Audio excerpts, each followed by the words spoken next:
Now I wanted to, we talked about sleep crutches, we talked about newborn sleep, but now I want to talk about those shifts in sleep patterns and the 4-month regression because most parents actually struggle right now with it. And then we can dive into this whole like naps, wake windows, how we can sleep train. I want to give you guys a few, yeah, the light is a little funny. I want to give you guys a few basic insights so you know exactly how to do this and how to look at the big picture. Because it's not just having a sleep training technique and you're good to go. Sleep training is so much more. So now we're seeing brain, we're talking about the switch. So usually when baby is around 16 weeks, like I said a little earlier, a little later, everyone's on their own timeline. Around 16 weeks is when you're going to see that your child is going to have that big switch and everything is different. Some parents and babies are affected more with it and some people are less. This honestly depends so much on personality and I cannot preach it enough. Um, Most parents I work with have very strong-willed children. And I have a very strong-willed child myself. Chelsea was super easy to train. She caught on so quick. We have also been setting a lot of the slide. Can you just put it away? It's just being annoying. We have been setting a very healthy foundation with her when she was a newborn, and it was very easy for her to catch on and just know how to be independent. Her brother is a tornado. He's very strong-willed, pushes all boundaries, even now, like during the day, not for sleep anymore. But I have seen a clear pattern. If you have a strong-willed child, they will be usually more affected if there's any shift, any physical, emotional shift in their body. It does not matter what's going on. They're usually a little bit of a mess. And my son is like that every time he grows. Not necessarily for sleep, but also, their personality, temperament, everything. He's usually very affected.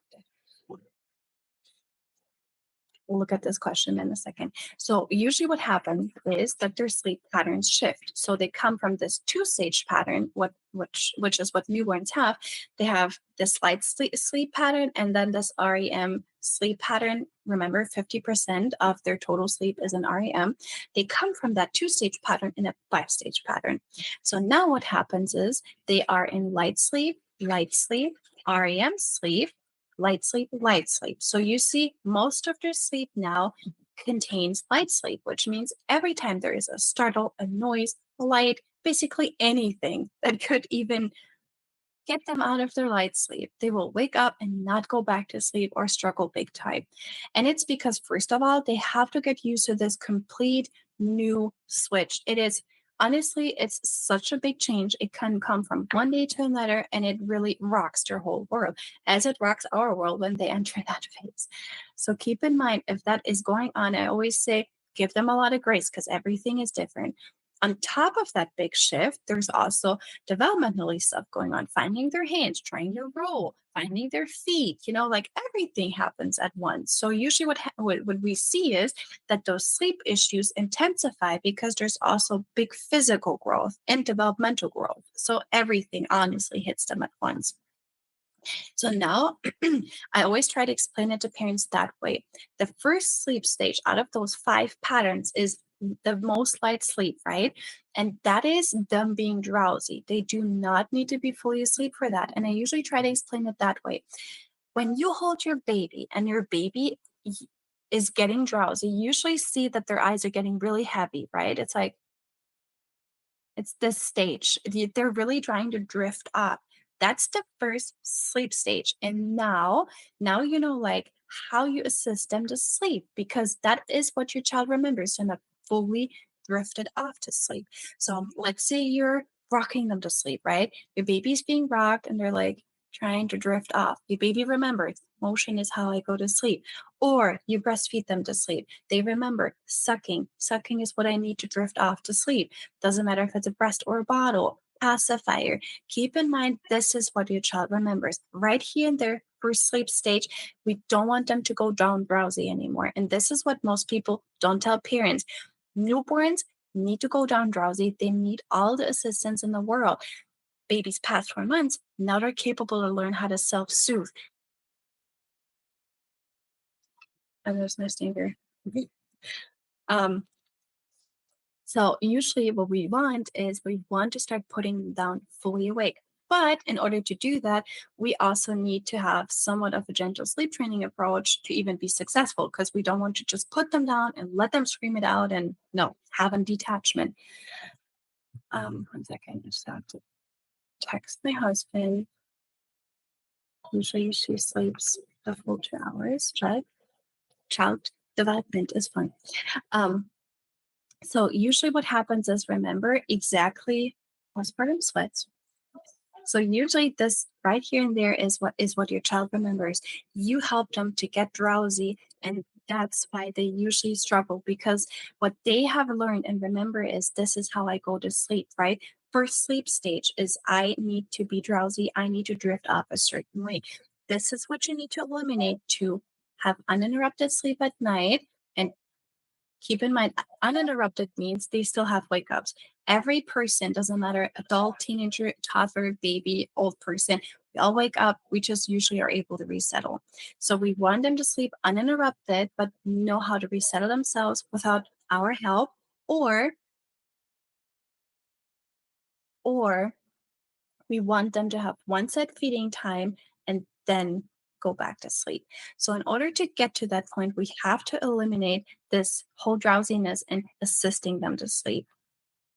With that being said, let's talk quickly about the sleep regression. As you have learned, so many things currently change for your baby, and they're all normal physical changes.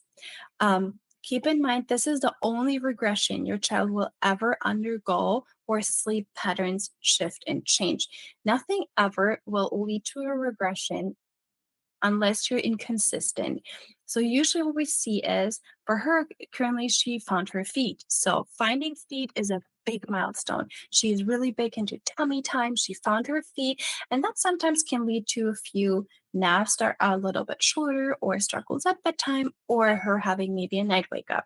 Usually what parents do on those days is they help them to go back to sleep because they struggled that day, right? We feel bad for them and it's like, oh yeah, it's such a tough day. Didn't help you to sleep tonight because you're exhausted and I need to help you, right?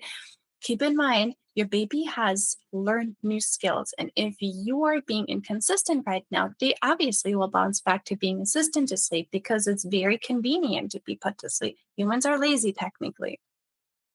So, with that being said, if let's say she doesn't struggle at night and she resettled herself already, but let's say tonight I would assist her to sleep if she struggles, right?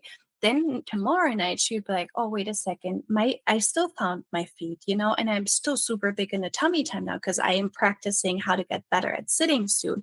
So let me call mom because I'm all confused. This feels really different here, right? Usually, if she puts me down." I don't find my feet. I know they're here, but they're kind of somewhere, right? So instead of her going back to sleep on her own, she again relies on me. And then I might see if she has a night wake up, she'll do the same. That's why babies and parents, especially babies, regress. It's because we usually tend to assist them because we feel bad. And then they obviously, because they still have new skills and they haven't practiced it, that's how they slip into regression. I can tell you, I never had a regression with my son. And if you follow me for a while, he is a tornado. I am not kidding you. And he had some little ups and downs in his child development, especially also with sleep. And that is totally normal. Ellie got trained at 4 months. And the first time he had a little setback was at 7 months when he learned how to stand and like he was speed crawling. All of a sudden, all he wanted me to do for him at bedtime is rock him back to sleep. And he hasn't been rocked in 3 months. He was doing great, 12 hours, great naps.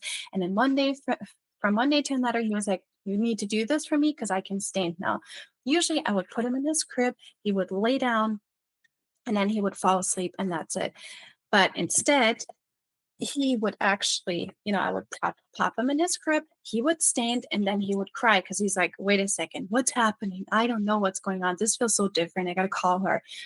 Obviously, he wanted me to help him, which I did with the gentle sleep training technique that I used to train him in the first place.